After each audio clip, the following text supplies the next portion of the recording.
سولتوها لينا جاب الله اللي رجعها لكم. احنا ما تسالونا ما نتسالوكم. انا جالسه في واحد الموقع استراتيجي الجامع، كنطلب الله شويه وكنتفرج شويه. الحمد لله. ايوا سمحوا لينا، ما حنا الشرفه وبوهاله، واللي حك علينا يلقاها يلقاها.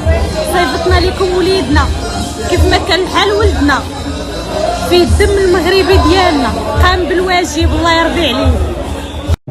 وانتهت.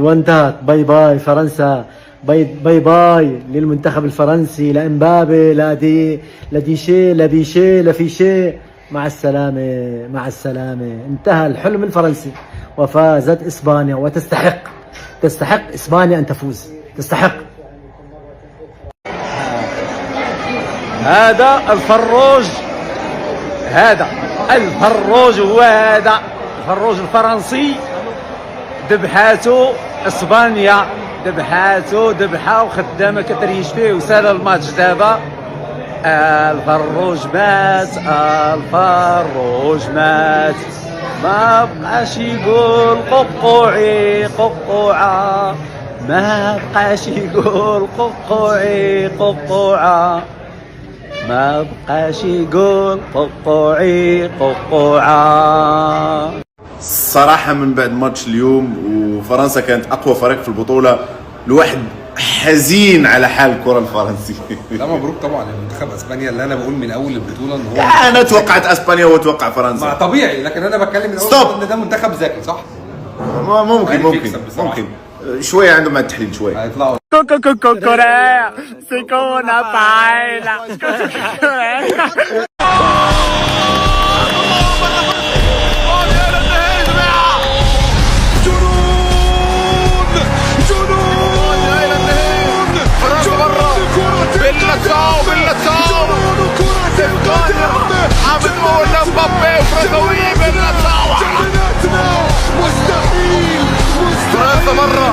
فرنسا خسرات مع اسبانيون، والله يتادوا غد نوبنا. تخيل معايا المغرب كامل كان مع اسبانيا اليوم، كلشي ولا لامين يامال. كيف وي كيليان ديكتاتور. فينك اخويا فينك؟ والله العظيم الا هاد السبليون بردوا لنا الغدايد فهاد فرنسا. دابا عاد ارتحيت، والله الا ارتحيت. الناس مزيان اليوم والله. فيفا اسبانيا، فيفا ماروكو. ايش هذا يا مبابي؟ ولا نسينا اسبانيا. يلا بكره باسم النهر نهائي اسبانيا وميسي وارجنتينا والعالم. العالم كره القدم بدها برشلونه في القدم. خلاص بيخلص العيال. فرنسا بافضل شيء لا يزم شو حطك انت يا لامين يامال. اقسم بالله لامين يامال مسح الارض مش اسمه مبابي. حرام عليكم اقسم بالله دخلت حرام عليكم لامين يامال مسح الارض من مبابي. ليش هيك بتعملوا دايما؟ اسبانيا للنهائي، بكره بنساعد اهل بتشوفوا.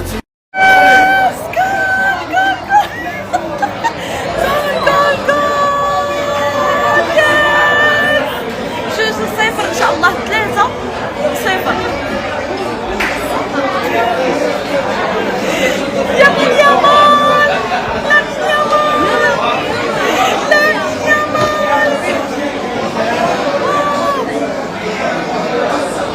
تحدي قدام كل العالم 3-0 لاسبانيا. فرنسا راح ترجع. انا بتحدى كل العالم يحكي شو تضحك. فرنسا راح ترجع. مو مصدق وتضحك علي صح؟ ارجع لي بعد المباراة. انا بتحدى فرنسا راح ترجع من النتيجة وارجع. فرنسا برا. اسبانيا تعلم الادب لفرنسا وتنتقم للمغاربة.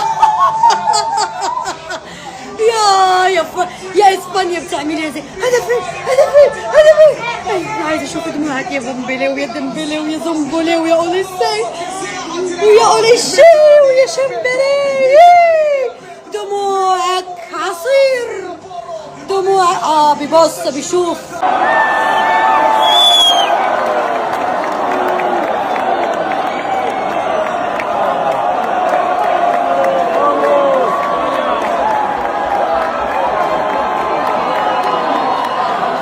عرفتوا الدراري كنشوف الماتش ديال اسبانيا وفرنسا، وخليت الماتش يخرج بحالي. تفقست فين ديك فرنسا منتخب مرعب، فرنسا المنتخب البعبع، فرنسا ما قاصش الكره. اوليسي لعب بالغا، كان بالامكان افضل من ما كان.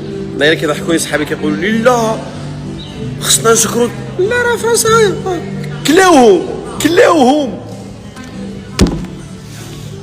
عرفتي كتفرج في الماتش ديال اسبانيا وفرنسا، تبقى تفرج مره كدير ودي والله عرفتي ما بعد السي تفسير كي كتبقى دير اوليسي ما قرقبهاش ماشي تسكوره. مبابي وقع شي 2 ولا 3 المرات، 2 منهم اورج. ديمبيلي ما قاش سكوره والله دابا شوف راه ما قادش ننسى باللي فرنسا قصاتنا 2 مرات ولعبه مع اسبانيا اللي قصيناها في 2022. عارف باللي اسبانيا ديال 2022 ماشي ديال دابا، ولكن راه اسبانيا حنا اللي قصينا خنقوهم. المهم في الميطه الاولى ما عرفتش، بغيت نتفرج غير في الماتش عادي وننسى باللي حنا لعبنا معاهم وقصاونا. بغيت نتفرج، متعه كرويه كاينه، ما بغاش تحيد ليا من راسي وحق الرب. اش هادشي اخوتي؟ الشوط الاول رابحه فيه الصبليون. فرنسا باعت الماتش، الصبليون فرشات القضيه اخوتي. والله تشبيعة والله ورك يمين يمال 1 كليا 0. والله يا اخي هلا دولا هيدا فهمان موضوع غلط يا حبيبي. ديبيلا الراس ورك. دابا عشان نشوف انا فرنسا هي المنتخب ديالنا بداك الماتش اللي لعبنا معاهم في هذا الماتش. والو هو بنادم زرق، هو زرق فهمتيني، بحال اللاعبين بلا مدرب، بحال ما كاينش تاكتيك، ما كاينش زرقين ما يمكنش. لامين يامال ديكتاتور. هذا ديكتاتورش من ديكتاتور، هذا ديكتاتور وغلادياتور وترونسبورتور وتيرميناتور. تا اللي قالوا عليه جات تا كويري ورقيقه وكورتو كبيره بزاف تبارك الله، وقد فمو قد دراو ما كيخافش. قالوا ليه فرنسا، قال لهم فرنسا ديما كنربحهاش نخاف منها. وعباد الله باي فرنسا. اليوم فرنسا تبهدلات، فرنسا تشوهات ديال بصح. عرفتي اليوم اسبانيا تشدات فرنسا، اقسم بالله العلي العظيم الا سارتها امريكان كامله في التيران، سارتها امريكان كامله، كتديها من ولايه لولايه. ترى قيوهم التوكل اليوم، ترى مصارنهم لووهم ليهم.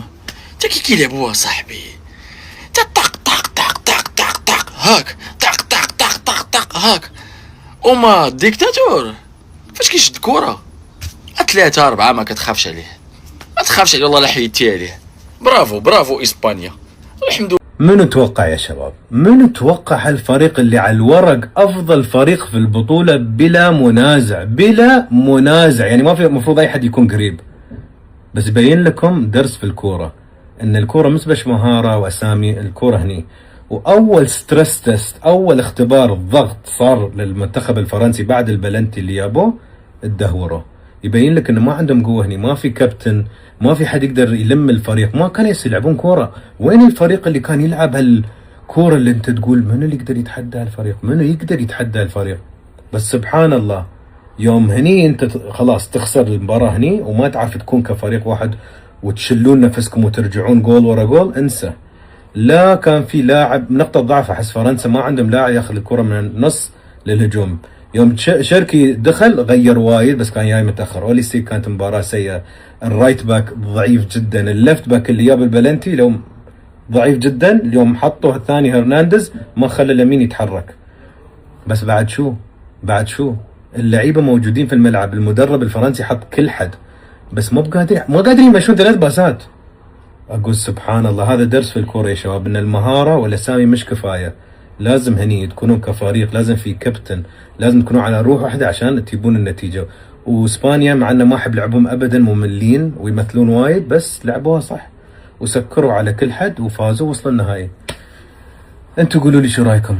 خلونا نعترف ونقر ونؤكد على ان الراجل ده اندر ريتد، لان الراجل ده عبقري، وانا مش لاقي وصف اكبر وافضل من كلمه عبقري. لان بصراحه الراجل ده حط ديشامب في جيبه هو ومبابي وديمبيلي واوليسيه وباركولا ودو، حطوهم كلهم في جيبه. ازاي كسب معركه نص الملعب؟